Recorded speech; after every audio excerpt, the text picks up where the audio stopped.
Bienvenue les Gémeaux dans votre tableau des énergies du mois de mars 2022. Gémeaux, ascendant Gémeaux, signe lunaire en Gémeaux.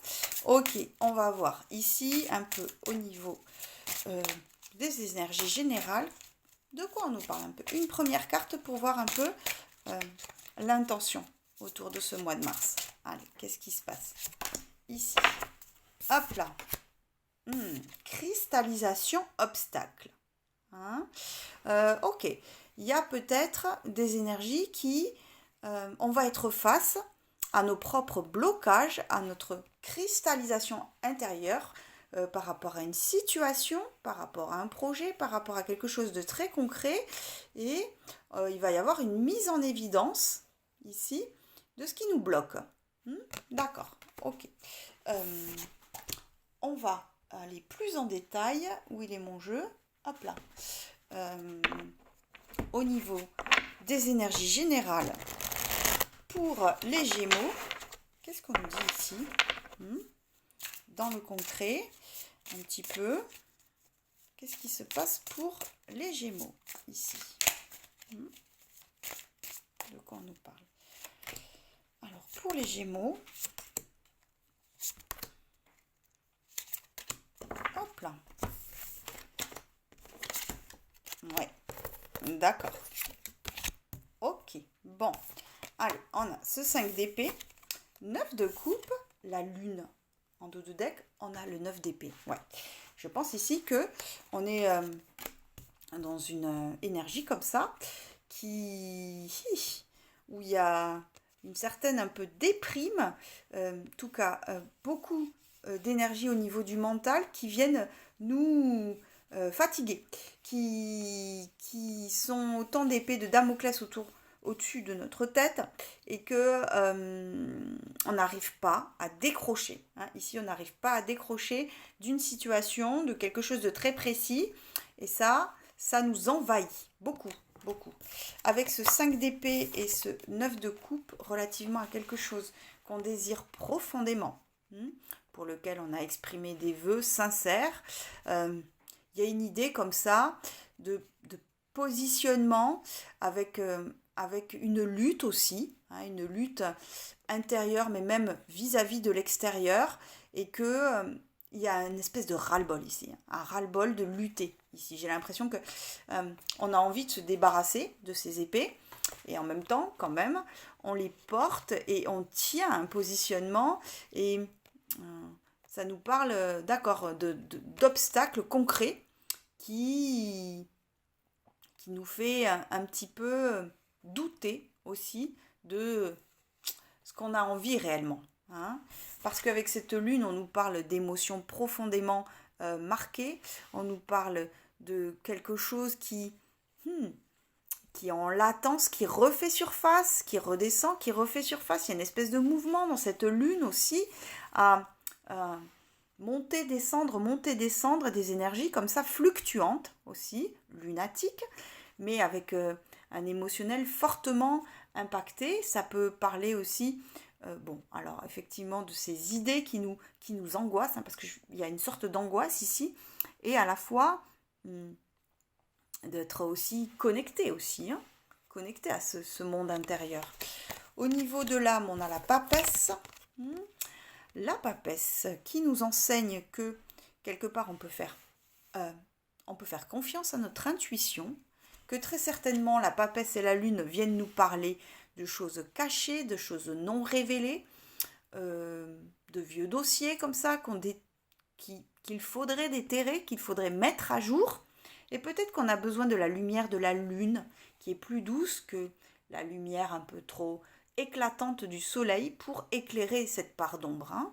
D'accord. Cette part d'ombre est certainement en résonance avec cette première carte de cristallisation obstacle. Parce que l'obstacle, il est réel dans la situation. Et je veux dire, il est visible de manière extérieure, mais il est déjà aussi à l'intérieur de nous. La dualité est déjà à l'intérieur de nous. Hein. On nous dit qu'on a la capacité d'aller voir en profondeur ce qui se passe pour nous. Et dans la matière, on a quand même ce 6 de bâton qui nous parle de victoire. On va concrètement dans la matière pouvoir se libérer. on va pouvoir dénouer ces angoisses, ces idées, ces obstacles. On va pouvoir aller de l'avant, passer à une autre étape et on pourra retrouver un certain bien-être aussi et une certaine fierté de nous. D'accord, allez, on va creuser ici. Qu'est-ce qu'on nous dit? Un petit peu en supplément, en complément par rapport... Ouais, d'accord, ok. Ah ben dis donc. Non, là il y en a trop. Hop. Alors, qu'est-ce qu'on nous dit ici? Tac et tac. D'accord, ok. Ouais. Ok. On a cet as de coupe. On a cette papesse avec ce 9 de pentacle. Ici, moi, ce que j'entends, ce que je vois tout de suite, c'est un trésor intérieur qui est gardé par cette papesse. Ici, il y a quelque chose qui vibre en nous, qui est très fort, qui a un mouvement intérieur, qui est une créativité, qui est quelque chose de très profond, de très inscrit au niveau de notre âme, que l'on garde. Hein, et que l'on garde dans cet as de coupe. Cette coupe qui tend la main et ok, mais je pense ici qu'on nous dit que y a un fort émotionnel, quelque chose de très fort au niveau émotionnel, dans un accueil nouveau de ce qui se passe, et qu'il y a ici quelque chose qui est gardé au niveau du cœur, au niveau du chakra du cœur, parce que la peur de perdre, ou peu importe, mais il y a quelque chose de très riche ici qui est en latence à être partagé. C'est ça que j'entends. On a le 7 de bâton, le 6 de bâton et le 6 de coupe.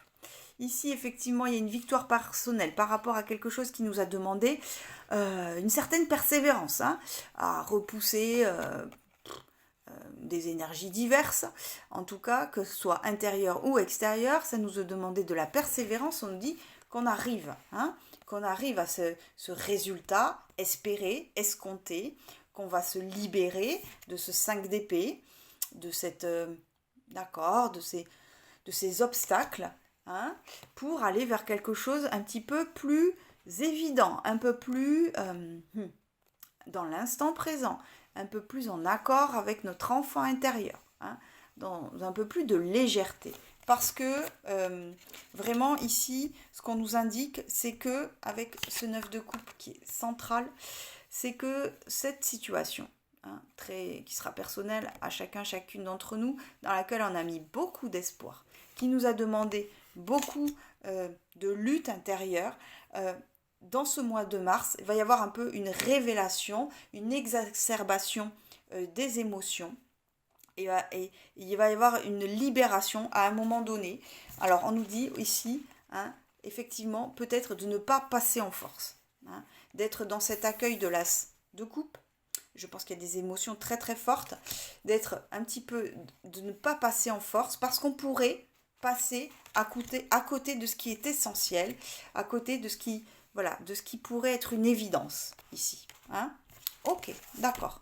Donc, ok, une révélation comme ça, et puis une décristallisation de ces obstacles parce qu'ils vont être mis en évidence. Alors, on va regarder les amours. Qui c'est que je prends pour les amours? On va prendre le Béline. Tiens. Les amours pour les Gémeaux. Qu'est-ce qu'on nous dit ici? Pour nos amis les Gémeaux, au niveau des amours, hop là, hop et hop. On va prendre 3 cartes. On va prendre une petite carte ici pour voir ce qui se passe.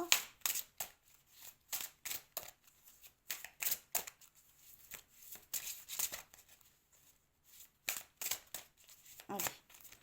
Pour les Gémeaux, et ici, un petit ange de l'amour qui va venir compléter le tableau. Hop. Voilà, elle est tombée. Hop. D'accord, ok. On a la nativité, on a la grâce et on a l'entreprise. En tout deck, on a la beauté. Ok. Qu'est-ce qu'on nous annonce ici? Ici, il y a un projet qui se met en place. peut-être un projet de naissance, d'accord, quelque chose qu'on accueille, hein, vraiment comme une grâce, quelque chose qui vient un petit peu nous, nous illuminer aussi. Il y a un renouveau, un départ de cycle, et puis avec cette idée d'entreprise, de construction. On a envie de construire un projet à deux, hein, une famille, une maison, des projets, peu importe. Et on est dans cet accueil, hein, de ce qui se passe. Hein. On est dans le plein accueil de ce qui se passe. En dos de deck, on nous parle de beauté, parce que ce qui est à l'œuvre ici, c'est vraiment l'incarnation. L'incarnation de cette nouveauté, de ce renouveau, hein, avec cette idée de beauté, de présent, hein, de saisir aussi ce cœur, d'accueillir son cœur, hein, dans le corps aussi. Très clairement. Au niveau de l'âme, on a feu de brousse, fureur. Il y a une énergie ici, moi je pense ici, qu'il y a une énergie qui a envie de balayer un peu les choses du passé. Il y a une énergie qui a stagné et qui a envie de, comme ce feu de brousse, de remettre un peu les pendules à zéro, de tout dégager pour être dans cette action de renouveau. J'ai l'impression ici qu'on a envie de vraiment s'affranchir d'un passé, s'affranchir de quelque chose qui nous a mis en colère aussi, qui nous a perturbés, qui nous a... Voilà, en tout cas, qui a besoin, par le feu, quelque part aussi, de réinitialiser la situation, de purifier pour être dans cette énergie de renouveau. Et parce que, en résonance avec cette carte, on a la carte tromperie.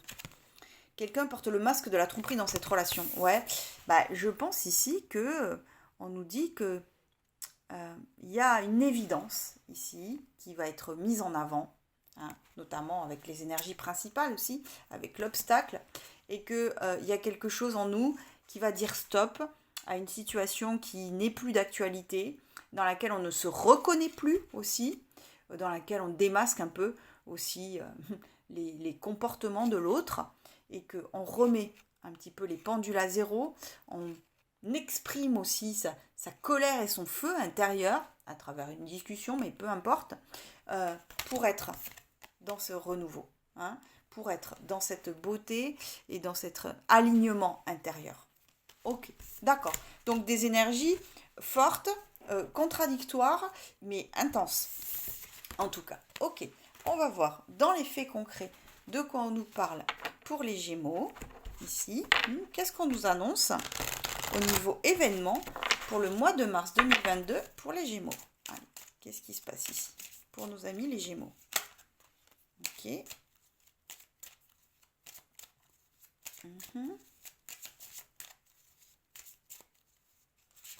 Ok. Qu'est-ce qui est dit? Ouais. On a la maison, on a l'étoile, le cavalier et le chien. Bon, on est quand même sur une énergie qui a envie de conserver son bien-être, qui va être à l'écoute de son âme, à l'écoute de son intuition, pour être un petit peu dans le plein potentiel de ses corps énergétiques, dans quelque chose aussi où on maintient son énergie, on concentre son énergie à l'intérieur, justement pour avoir cette énergie d'aller vers une étape supérieure, d'aller de l'avant, comme un conquérant, comme ce 6 de bâton qui se dégage de ses entraves. Et il y a vraiment, je préserve mes énergies dans mon cocon, dans mon corps, dans tout ce qui est important, qui fait partie intégrante de ma vie au quotidien, pour aller de l'avant, pour vraiment saisir un peu le taureau par les cornes, mais dans le bon sens du terme, c'est-à-dire être dans son plein pouvoir pour être dans l'action. Et il y a ce chien qui peut nous parler d'un ami, un ou une amie, mais aussi d'être fidèle à soi. Et je pense que c'est ces énergies-là, hein, qu'on a ici. C'est quand je me préserve, je m'écoute. Et et je me priorise. Hein. Vraiment, ici, on se priorise. Dans les faits concrets, on se priorise. On est très attentif aux énergies qu'on laisse rentrer à l'intérieur de sa maison, de son cercle social. Voilà, il y a vraiment, je me préserve pour reprendre le contrôle de ma vie. Vraiment, réellement. Ok, mais écoutez les amis, j'espère que ça vous aura parlé. Je vous embrasse très fort et je vous dis à très vite.